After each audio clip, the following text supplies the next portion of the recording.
What's up, guys? I just want to talk about a few things. I don't know where I'm gonna go with this video. I just want to start questioning stuff. I want us to question as a group, as a channel. So I just want everybody to start questioning traditional advice they get from these fitness influencers, these people of authority like Mike Israetel. And I want you to think to yourself, like, is this gonna actually build muscle? I mean, I know they show that they build muscle, but that's because they're on steroids. You guys have to realize these people are on steroids. They make a lot of money. They make a lot of money.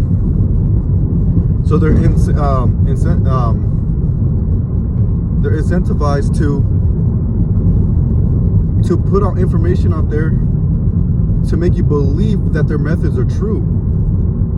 Do these people actually know what they're doing? I don't think they do. I don't think these people know what they're doing. And especially Mike Israetel. This guy on steroids. Then you look at his training, and his training is like he's doing 10-pound curls, and then he's falling like he's doing like 3 to 4 reps shy to failure with 10 pounds on like the decline fucking incline curl. It's like the decline curl, whatever. He like when he's like laying down like all the way back and shit. And it's like you have to think to yourself, okay, stimulus to fatigue ratio, okay, like all right. But then you like, does this actually fucking build muscle? Like you're doing 10 pounds, you're on steroids. I think the other day he was doing like 30 pounds. He's 240 pounds, 5'6". He has a lot of muscle. It's like, okay, that he's that strong. Okay, you as a normal lifter, you're, let's say 180. How much do you have to, like, how much is he expecting you to lift with that exercise? He's doing 30 pounds. You're supposed to do 15 pounds? Half of that? You think 15 pounds is going to build you muscle? Like, really? You have to, like, don't just look like, oh, okay, stimulus to fatigue. I'm going to try that because he knows what he's talking about. He has a PhD. You can't appeal to authority. You cannot. Because it doesn't matter who the message comes from, as long as the message is true. And then you just think to yourself, okay, is this message true? Like everything he does, it's for relative to his body weight, he's lifting very light. I seen that he did RDLs on a 30-pound plate. Okay, so he had a deficit. He was doing it on deficit. He was doing 135 for 10 reps, RDLs. And he's 240 pounds and he's on steroids. Has he gone that far deep on stimulus to fatigue and technique? You know what I mean? It's like, okay, what does he expect us to lift? 100 pounds RDLs? Is that gonna build muscle? And then you're supposed to lift 3 to 4 reps shy to failure. Is that gonna fucking build muscle? Just think about it. Think about it logically. Like what the fuck is that? Like, is his methods are they actually gonna build muscle? You guys have to think about shit like that. And him and his little like nerdy friends, Milo Wolf, barely has, like, he's strong. I think he deadlifted like 600. He squatted 400. But like, okay, is that all CNS? Is that all? Was he just doing like a powerlifting? You guys have to think. Okay, was he doing a powerlifting program for a while to lift all that? That's strong. That's all concentric, right? That's all CNS.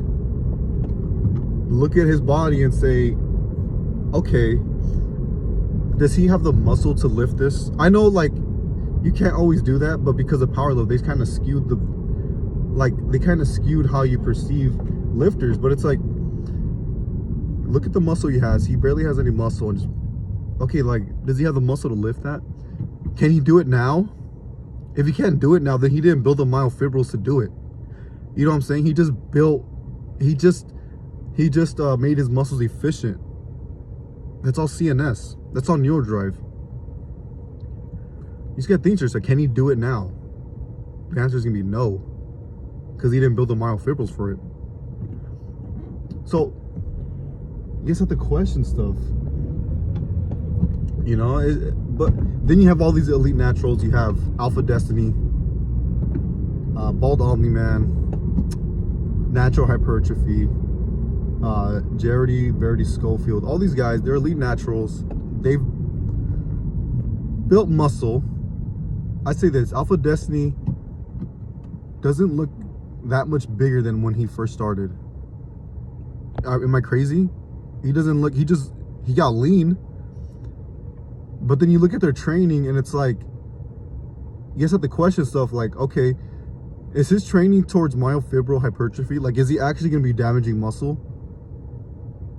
And it's, you look at it and you're like, I don't think so.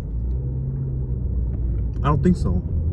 The other day he was talking about the strict curl and how it's the best to build mass because all these golden age guys did it. It's like, just look at the lift and think to yourself, okay, is this lift more biased towards the concentric or the eccentric? It's obviously it's geared towards the concentric. Because you lift, all the effort is going to be in the concentric. It's going to be like you lifting it, boom, concentric. And then you lower it, and that's where it's like you're the most relieved, is when you're lowering it. It's all the concentric movement. So it's like, is that going to actually damage muscle? Another thing, you guys have to question, like, okay, what builds muscle?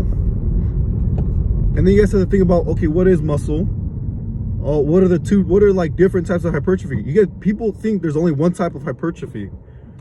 There's two, there's sarcoplasmic and myofibril. Okay, now you guys know that. What is associated with those two types of hypertrophies, right? Then you guys are able to distinguish between, like, okay, is this training geared towards sarcoplasmic or myofibril hypertrophy? Is it eccentric or concentric, right? You guys need to start, like, questioning stuff. The main thing is you guys gotta be open-minded to new methods and new ideas, because if you guys are staying dogmatic, you guys will never grow. You guys are always, I'm not blaming you, I'm not saying anybody specific, but just people in the gym in general are stuck in the intermediate phase, right after they build all the myofibrils, and they keep listening to the same people, and look at all these training methods that these influencers put out there. It's the same shit. It just has different variation. It's all concentric, it's all standard training. So it's like, okay, like, did these people actually build muscle because they have good genetics, or their methods are true? You know, again, standard training, you go hard enough and you're focusing on like the stretch based lifts, like eccentric based lifts. Look, you will build some myofibrils, but it's a very slow process, very, very slow process. Okay, very slow process. So what I'm saying is, you gotta stay open-minded. You gotta, like, think about stuff logically. Use your brain and just be like, okay, does this work? What is this geared towards? And just test these things, right? I've always been obsessed with how to build muscle. I've always been obsessed with how to build muscle, and I always wanted to learn more. I was always open-minded on different methods. I've tried everything. I've did 5x5. I did full body every day. I hit a muscle every day. Like, I tried all these things, and I came across eccentric overload. And when I come across these things, I always look it up. I'm always like, okay, like, how is this how does this work? What are the mechanisms behind this? I look up eccentric overload. I'm like, damn, that makes a lot of sense. And I'm just studying it every day. I'm just like, okay, this makes a lot of sense. Like, there's two different types of hypertrophies. What people actually want to build is your myofibril hypertrophy. That's the actual muscle, the actual contractile tissue, right? More permanent than sarcoplasmic hypertrophy. So you think like, okay, what builds this? What is gonna build this? Okay, the eccentric phase. The eccentric phase is damaging the muscle. Okay, what happens when it damages?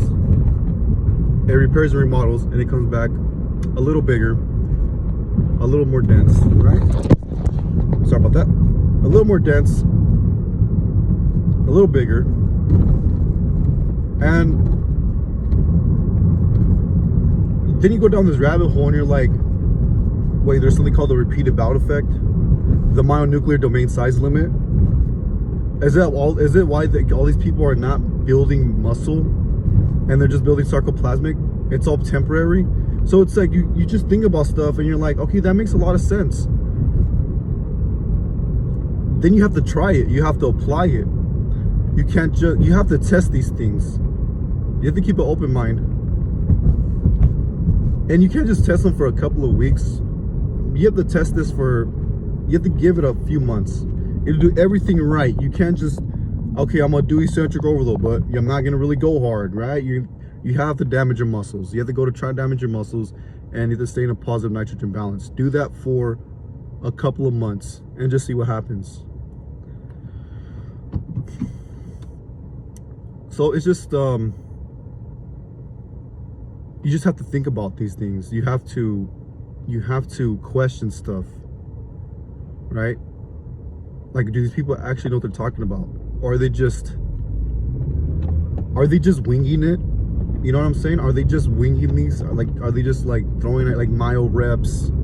Like, what is this shit? And then people say, oh, look at these studies, like muscle damage is not equated to muscle growth. And it's like, okay, what type of muscle growth?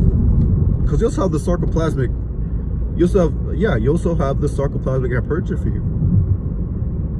They say, oh, metabolic stress.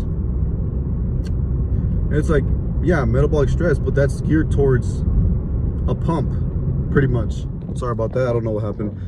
I forgot where I left off on. I think questioning things. Yeah, just keep an open mind. Just keep an open mind. Like, I tried everything, and then I did this, and I'm like, holy shit! I built a pound of muscle in like 7 weeks. You're like, oh shit, that doesn't sound like that much, but I think over a year, how much is that? I'm an advanced lifter. Before I did this, I was benching 3 plates for 4. I'll post that video so you guys could believe me. I benched 3 plates for 4, and I weighed 183. Again, I was benching 3 times a week.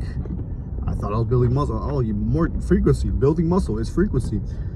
I didn't know I was just getting better at benching without building extra muscle. You could do that. Sarcomere organization. You just make your muscles efficient. You make the muscle you already have more efficient. So I built a good amount of muscle before doing eccentric overload. And I did it. When I was doing it, my bench came down because I was only hitting chest once a week. And so I'm like, damn, you gotta think like, okay, was I benching it off the muscle I have, or was that CNS, neural drive, myostatic androgen receptor, sarcoplasmic hypertrophy? You know what I'm saying? So then I started doing eccentric overload. I think after 4 weeks, I was like, I need to test my bench. You know, and yes, it was going down after like week by week, but like my body was getting stronger and stronger. And I don't know how to really explain this, but okay, I put up 335, and I was like, I just want to test it. I lowered it paused it. I never paused 315 before. This was 335, and I just pressed it up easy. And I was like, damn, I got stronger. I don't know how much I can bench now, but I'm gonna test this soon just to see how much stronger my body got from doing eccentric overload. So I just want to talk to you guys about that. I just want you guys to think or just question stuff. Just question it. Just look at it from the lens of okay, there's sarcoplasmic and myofibral hypertrophy. What are these people's trainings geared towards? Okay. Oh, look at that Tristan Lee shit. Okay, he was skinny, he was lean, super lean on a carnivore diet, right?